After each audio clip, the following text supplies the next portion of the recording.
اللہ تعالیٰ نے انسان کو بہت ساری خوبیوں سے نوازا ہے، مطلق انسان کو، چاہے مسلمان ہو یا کافر ہو۔ ان خوبیوں میں سے ایک خوبی یہ بھی ہے کہ انسان جب مضبوط ارادہ کرتا ہے تو ناممکن بھی اس کے لیے ممکن ہو جاتا ہے۔ مضبوط ارادہ، میں اس کی ایک مثال دیتا ہوں۔ ویسے تو ہمیں دین کے معاملوں میں مضبوط ارادہ کرنا چاہیے۔ جب ہم مضبوط ارادہ کریں گے تو ہمیں استقامت کی صفت ملے گی، لیکن بہت سارے کافر بھی ایسے ہیں جن کے اندر قوت ارادی تھی، قوت ارادی کی خوبی، اور انہوں نے بہت کچھ کیا۔ مثال کے طور پر یہ ایک سائنسدان تھا جس کو آئنسٹائن کے نام سے یاد کیا جاتا ہے۔ اس کے بارے میں لکھا ہے کہ سائنسدانوں کے ہاں اس کا بڑا مقام تھا، جیسے کہ ستاروں کے درمیان چاند کا مقام، اسی طرح اس کا مقام تھا۔ اچھا، اس کی حالت یہ تھی، بعض کتابوں میں لکھا ہے کہ بچپن میں جب یہ اسکول پڑھنے کے لیے جاتا تھا، جس بس میں جب وہاں اترتا تھا تو کنڈکٹر کو یہ کرایہ دیتا تھا، وہ اس کے بقایا پیسے اس کو دیتا تھا، تو گنتی اس کو نہیں آتی تھی، یہ اس کے ساتھ الجھ پڑتا تھا، لڑتا تھا کہ آپ نے مجھے پورے پیسے نہیں دیے، لیکن جب دوبارہ حساب لگاتا تھا تو وہ پیسے اس کے پورے ہوتے تھے۔ تو ایک دن اس بس کے کنڈکٹر نے اس کو کہا کہ تم کیا کرتے ہو؟ اس نے کہا جی میں اسکول پڑھتا ہوں۔ اس نے کہا تم کیا اسکول پڑھو گے، تمہیں تو حساب کا بھی کوئی پتہ نہیں ہے۔ وہاں سے اس نے پکا ارادہ کیا کہ میں پڑھوں گا اور تمہیں دکھاؤں گا۔ مضبوط ارادہ، قوت ارادی۔ تو اس کے بعد اس نے پڑھتے پڑھتے وہ کمال کیا کہ سائنس کا جو نظریہ اس نے پیش کیا، سائنس کی دنیا کے اندر سب سے بڑا نظریہ ہے وہ آج بھی۔ میں ویسے ایک مثال دے رہا تھا کہ قوت ارادی انسان کے اندر ایک خوبی ہے، لیکن مسلمان کے اندر جو قوت ارادی ہے وہ بہت زیادہ ہے۔ مسلمان جب مضبوط ارادہ کرتا ہے تو مسلمان کا ارادہ کافر کے مقابلے میں زیادہ مضبوط ہوتا ہے۔ ایمان کے معاملوں میں، دین اسلام کے معاملے میں مضبوط ارادہ اور مسلمانوں کے اندر استقامت زیادہ ہوتی ہے، اس لیے کہ مسلمان کے سامنے قبر ہے، حشر ہے، آخرت ہے۔ صحابہ کرام رضوان اللہ علیہ مجمعین کے اندر جو استقامت کی صفت تھی، ایسی صفت تھی کہ اللہ تبارک و تعالیٰ نے قرآن کے اندر ان کی تعریف فرمائی، اور انہوں نے ایسی مثالیں قائم کی کہ قیامت تک ان کی طرح کوئی مثال قائم نہیں کر سکے گا، اور کوئی بھی مثال پیش کرنے سے قاصر ہے۔ ایسی مثالیں قائم کی۔ تو میرے دوستو، ہمارا ایمان مضبوط ہو جائے۔ جب ایمان مضبوط ہوتا ہے تو پھر استقامت پیدا ہوتی ہے۔ جب ایمان کمزور ہوتا ہے تو استقامت پیدا نہیں ہوتی۔ ہماری حالت کیا ہے؟ نماز پڑھیں گے، جب کبھی بیماری آتی ہے نا، تھوڑی بہت طبیعت خراب ہو جاتی ہے تو دین سے پیچھے ہٹ جائیں گے، نماز سے پیچھے ہٹ جائیں گے۔ اگر تلاوت کرتے تو اس سے بھی پیچھے ہٹ جائیں گے۔ یہ استقامت نہیں ہے۔ مومن کی شان تو یہ ہے کہ جو ڈٹ جائے دین اسلام پہ عمل کرتے ہوئے، جتنی بھی آزمائش آتی ہے آسانی سے وہ برداشت کرتا رہے۔ ہم جب صحابہ کرام رضوان اللہ علیہ مجمعین کی حکایات کا مطالعہ کرتے ہیں اور واقعات کا مطالعہ کرتے ہیں تو عجیب عجیب واقعات ہیں، کیسے ان میں استقامت تھی۔ اور امام الانبیاء محمد مصطفیٰ صلی اللہ علیہ وسلم کی استقامت کے بارے میں ایک کتاب میں لکھا ہے، بلکہ سیرت کی کتابوں میں لکھا ہے کہ کفار جمع ہوئے اور ابو طالب کے پاس آئے، کہنے لگے کہ آپ کا بھتیجا جو ہے، آپ ان سے بات کرے کہ وہ ہمارے الہوں کو برا بلا نہ کہے۔ ہاں، اگر ان کو کسی چیز کی ضرورت ہے تو ہم تیار ہیں، اگر ان کو مال کی ضرورت ہے تو ہم مال جمع کر کے ان کو دے دیتے ہیں، اگر ان کو رشتے کی ضرورت ہے تو وہ اشارہ کر دے، اگر وہ سردار بننا چاہتے ہیں تو ہم جمع ہو کر اس کو سردار بھی بنا لیں گے۔ ابو طالب نبی صلی اللہ علیہ وسلم کی خدمت میں آئے، چونکہ ابو طالب ہی سہارا تھے آپ کے لیے، اگرچہ مسلمان نہیں ہوئے تھے۔ انہوں نے ذرا نرم لہجے میں آپ علیہ السلام سے بات کی کہ آپ ان کے معبودوں کو برا بلا مت کہیں، اگر آپ کو مال کی ضرورت ہے تو وہ تیار ہے، اگر رشتے کی ضرورت ہے تو اس کے لیے بھی وہ تیار ہے۔ نبی صلی اللہ علیہ وسلم نے جب دیکھا کہ میرے چچا کا لہجہ اس میں نرمی آ گئی، کمزوری آ گئی، تو پیغمبر کے اندر تو اعلیٰ درجے کی استقامت ہوتی ہے۔ آپ علیہ الصلوۃ والسلام نے فرمایا کہ تم تو زمینی خزانوں کی بات کرتے ہو، اگر اللہ تعالیٰ آسمان کو بھی ان کفار کے لیے مسخر کرے اور یہ میرے ایک ہاتھ میں سورج رکھے اور ایک ہاتھ میں چاند رکھے، پھر بھی میں ایک لمحے کے لیے اپنے مشن سے پیچھے نہیں ہٹوں گا۔ اس کو کہتے ہیں استقامت۔ حضرت خبیب بن عدی رضی اللہ تعالیٰ عنہ ایک صحابی ہے، ان کو مشرکین مکہ نے پکڑا اور شہید کرنے کے لیے لے گئے۔ اعلان بھی کیا جی سارے جمع ہو جائے، سارے جمع ہو گئے اور کہا کہ ان کو عجیب طریقے سے شہید کریں گے۔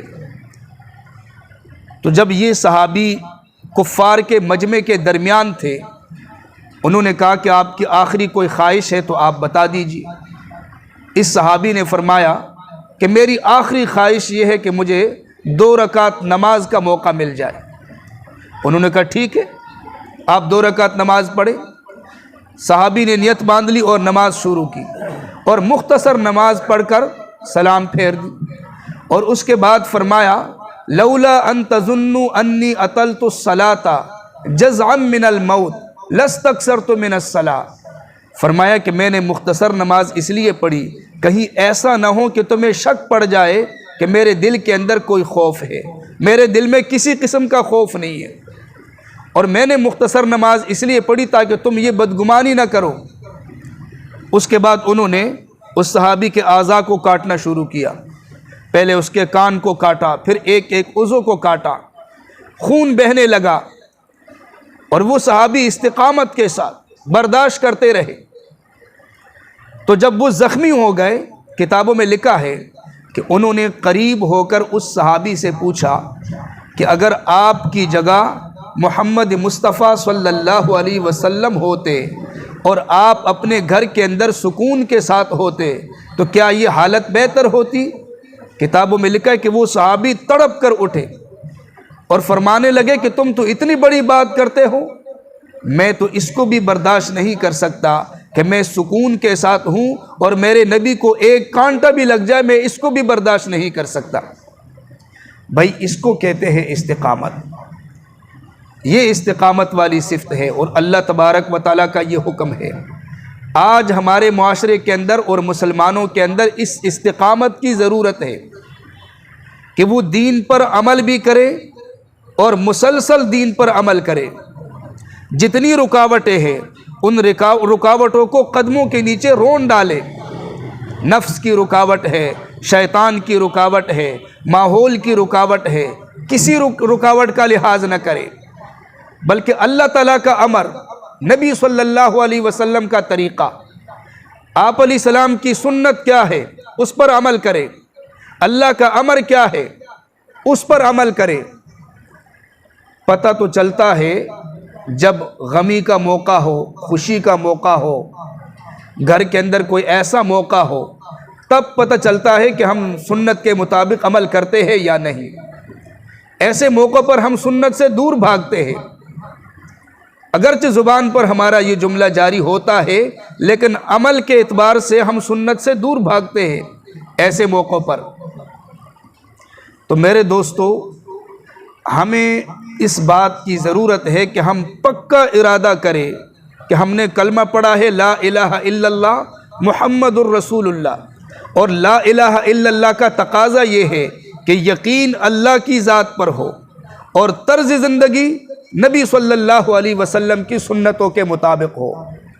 آج ہمیں ضرورت ہے کہ ہم پختہ عزم کریں، ہم ہر موقع پر نبی صلی اللہ علیہ وسلم کی سنت کے مطابق اپنی زندگی بسر کریں گے، اور یقین اللہ کی ذات پر ہو، اس کی ضرورت ہے۔